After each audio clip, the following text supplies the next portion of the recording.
I was ridiculously outnumbered. The searchlight could even the odds.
Hobby or a job. I was ridiculously outnumbered. The searchlight could even the odds.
Fishing can be a hobby or a job. I was ridiculously outnumbered. The searchlight could even the odds.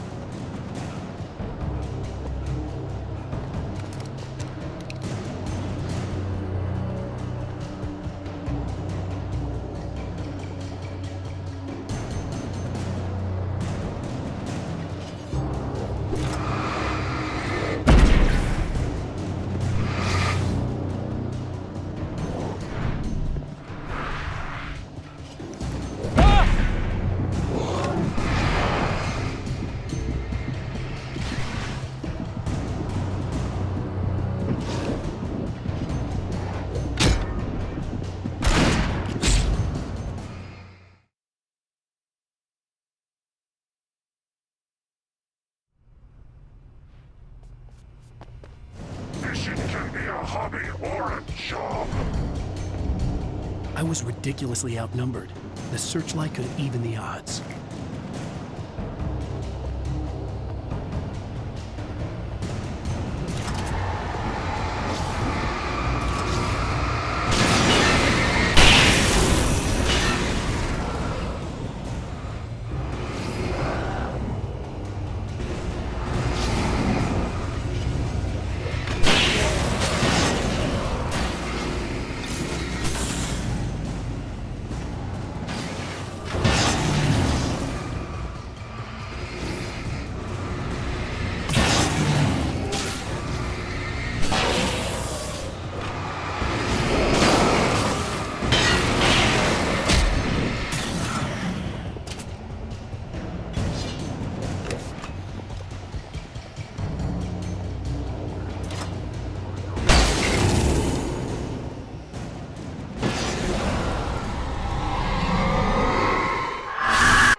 no further.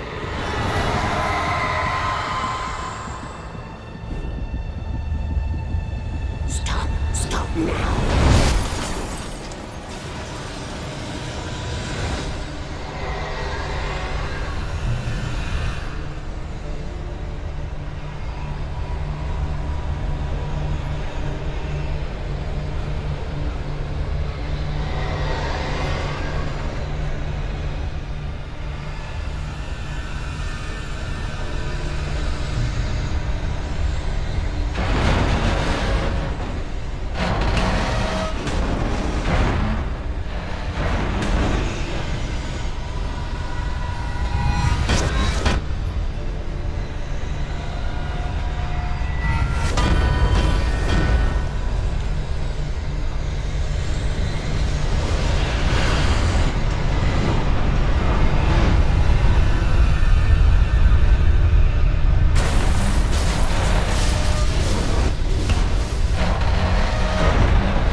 Wrong, but it was a foolish chance to take. Don't worry about the noise. We're safe here. I have looked after the well-lit room for many, many years now. There is no shadow in the well-lit room. The power is fail-safe, and all the bulbs are numbered and changed regularly based on their make and model. Right.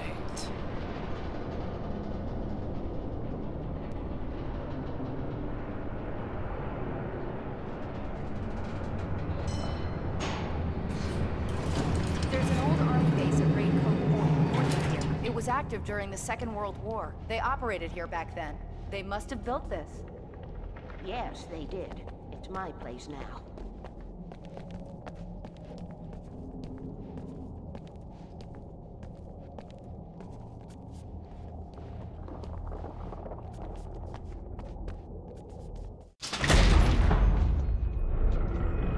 Take it, and I won't need to worry about the room anymore, because 6 and 33 and 118 need changing soon, and I don't want to climb up the ladder to change them because it's very late, and I'm tired.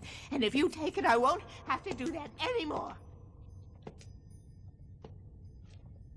The page was autobiographical, a memory from my childhood. But I didn't write this. It was a page written by Thomas Zane. None of them were supposed to exist anymore. Alan, 7 years old, would fight sleep to the bitter end. When he did sleep, he soon woke up, screaming, the nightmares fresh in his mind. One evening, his mother, sitting by his bed, offered him an old light switch. She called it the clicker, and flicking the switch would turn on a magical light that would drive the beast away. To imbue the talisman with all possible power, she added that it had been given to her by Alan's father. Alan never knew him, and anything of his took on mythical proportions in his mind. With the clicker firmly in his hand, Alan finally slept like a baby. Now, almost 30 years later, Alan thought of this as he stood on the rim of Cauldron Lake, the clicker in his hand. He took a deep breath and jumped. My mind swirled. I'd given the clicker to Alice, yet it was here. Zane had written it into existence in a story I had written. I can get to her now. I can finish this.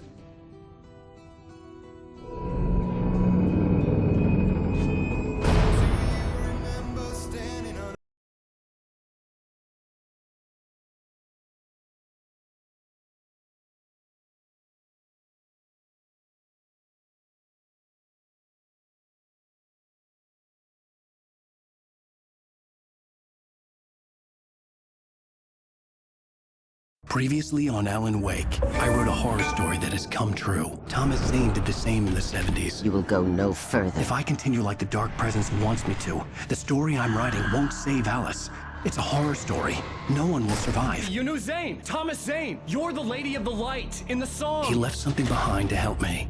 The clicker. Alan thought of this as he stood on the rim of Cauldron Lake, the clicker in his hand. He took a deep breath and jumped.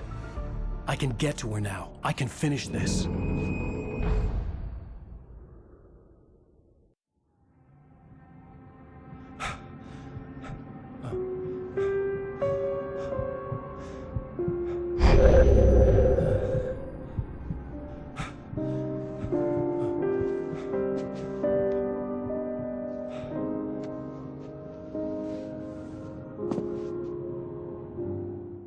I had a hangover. My head was about to explode and the light hurt my eyes. I needed my sunglasses and painkillers to dull the pain.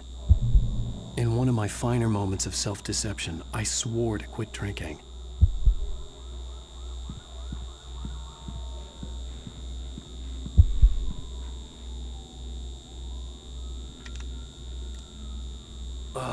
The sunglasses made the world look bearable. Now I could keep my eyes open without feeling like a vampire in the sun.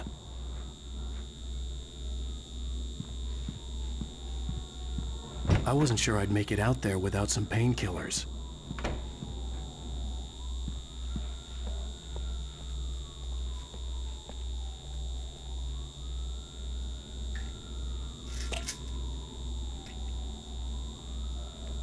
The pills worked fast. The prospect of being awake started to seem bearable again.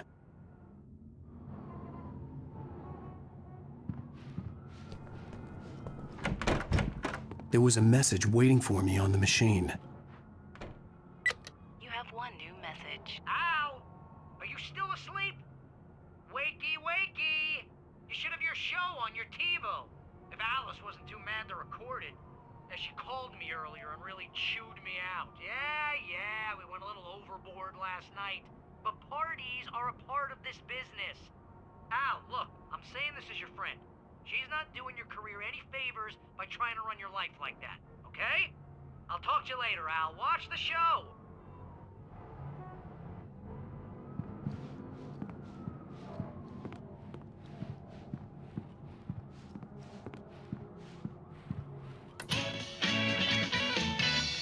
Ladies and gentlemen, welcome back to the Harry Garrett Show.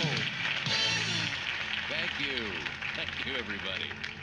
We have a great show tonight. I've been talking with the best-selling author Alan Wake about his new book, The Sudden Stop.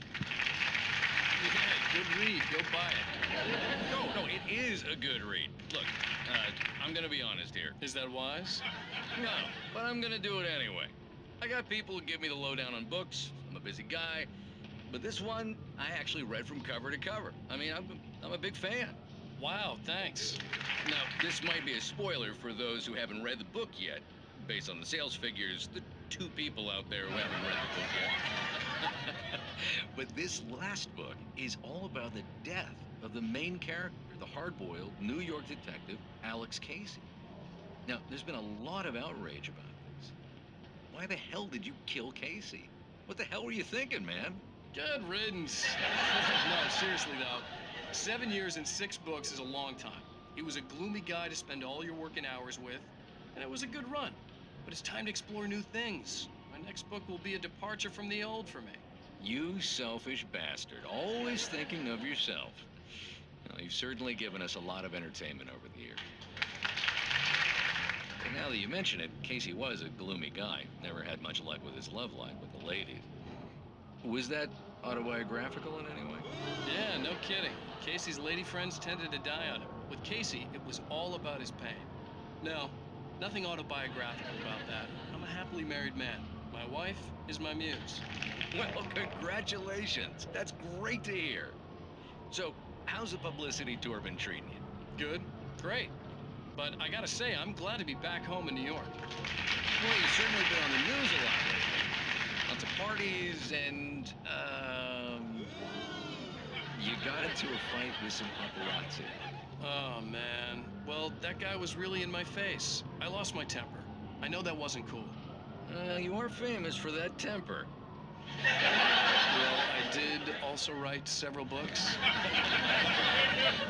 Well, your latest novel is called The Sudden Stop, and it's in bookstores now. Go get it. That means the 2 of you out there who haven't bought it yet. Ladies and gentlemen, that's all we have for you tonight. I want to thank all our guests for the evening. Alan Wake, Sam Lake. Once more, do the face for us, Sam. And our musical guests, Poets of the Fall. Thank you. At least I'd been funny. I told myself I could live with that. I didn't say anything stupid, if that's what you want to know. Okay, Grumpy. You want an aspirin? Are you going to start with me about drinking now? You know what? Go back to sleep, Alan.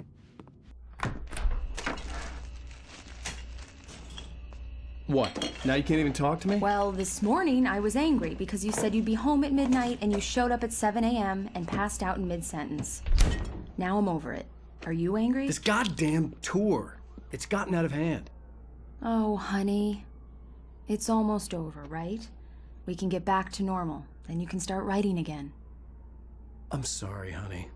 Alan, you're not thinking straight. Just take a shower and go back to bed, huh? Yeah, you're right, honey. I'm sorry. Once this is over, let's go away together. A vacation. Just you and me. Some peace and quiet.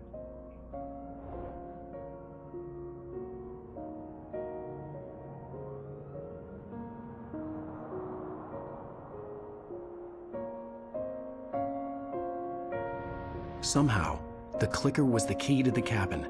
I had to return to Cauldron Lake to save Alice.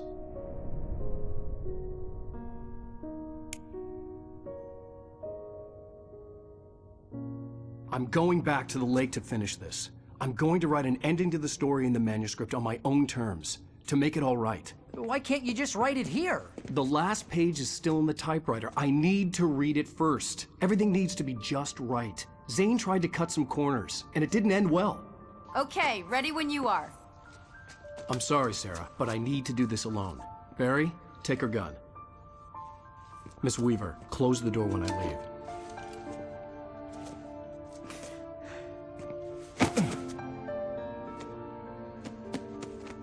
Good luck, Al. See you later.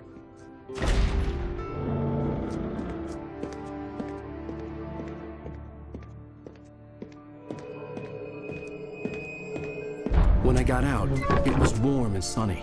I'd flicked the switch of the clicker. Had it done this? I didn't stop to question it. I had to take advantage of the sunlight to get to the lake.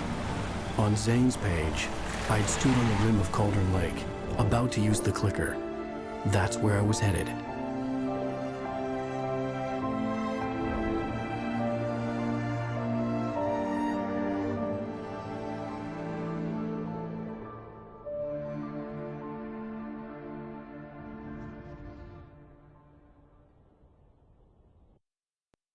Alone, in daylight, surrounded by the beauty of the Pacific Northwest landscape, it was hard not to let doubt creep in one last time. I could still chalk everything up to a dream, a delusion. I had enough imagination to make up something like this, having been in the cabin all this time, trapped in a story inside my head, gone mad from grief over Alice's death like Hartman had claimed. There would be no way of knowing. I told myself it didn't really matter. My course was set.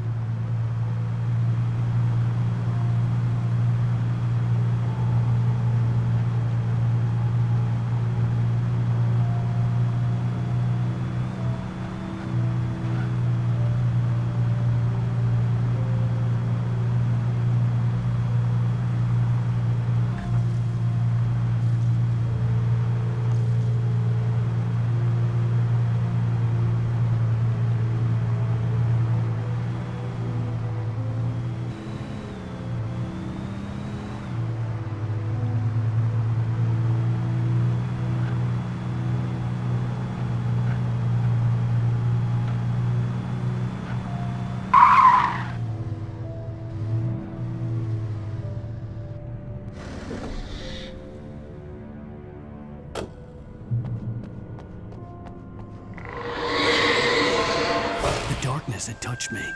There was a link between us, always would be. I could feel its presence again, getting closer.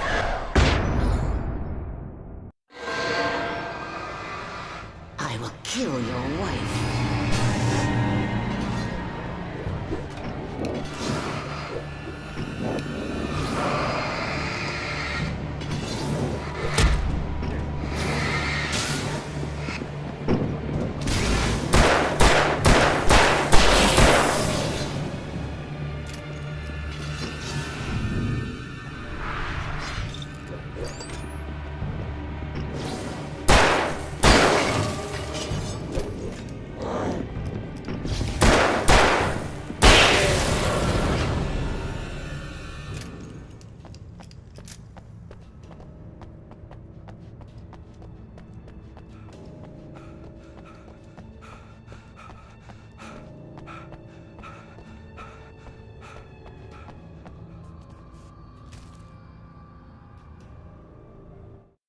The Dark Presence was no longer trying to capture the writer so he could create the ending it wanted. The writer knew too much. He was too strong. And he carried a weapon left behind by Thomas Zane, something that could hurt it. Now, the darkness was doing everything in its power to simply stop the writer from ever reaching Cauldron Lake and the dark place it came from.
Based on the signature in the motel register, Agent Nightingale had stayed here, in room number 2.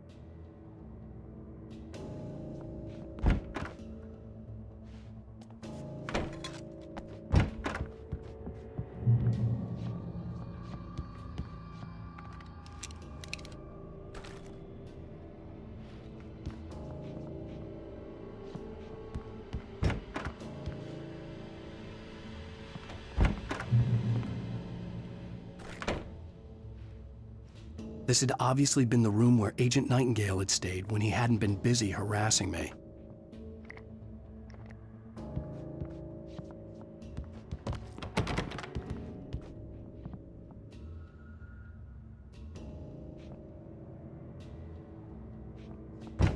Look after yourself, man. Could have made me, pal.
You can learn about nature and yourself.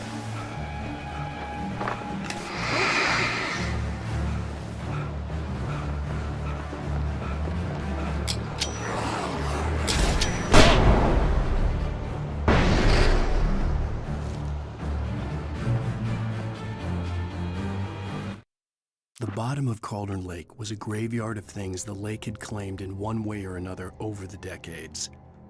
The dark presence brought them up in its wake, scattering the rotten waterlogged hull of an old boat here, the remains of a long-ago crashed airplane there, trees shattered under the impacts. The earth groaned. It didn't even notice.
Zane cut its heart out, but it didn't die. The thing that wore Barbara's face kept crooning sweet nothings sugar-laced with poison. He put on the suit, untied the monster from the chair. The thing in his arms thrashed weakly, but he held fast. He stepped outside, off the pier, and into the dark water, a sinking pinprick of light descending toward a bottom that never came.